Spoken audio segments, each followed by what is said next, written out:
喂，你知唔知道同旅遊塔影張側面合照最佳機位喺邊？唔賣關子啦，答案就喺呢度。澳門前鋒徑酒店，被人熟知為舊葡國領事館。哇，咪住先，條龍長到呢。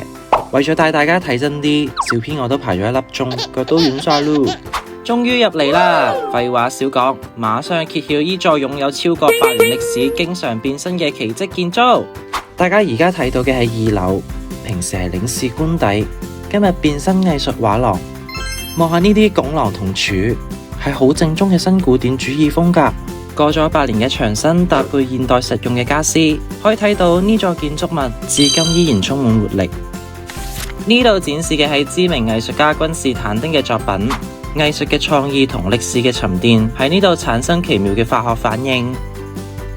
講到歷史就精彩啦，呢度前世多到你唔信。喺1870年始建於私人豪宅，1890年轉為好景酒店，連香港總督都住過。喺20世紀初至中期，曾經作為學校軍營使用。喺2戰期間，曾經庇護嚟自上海嘅難民。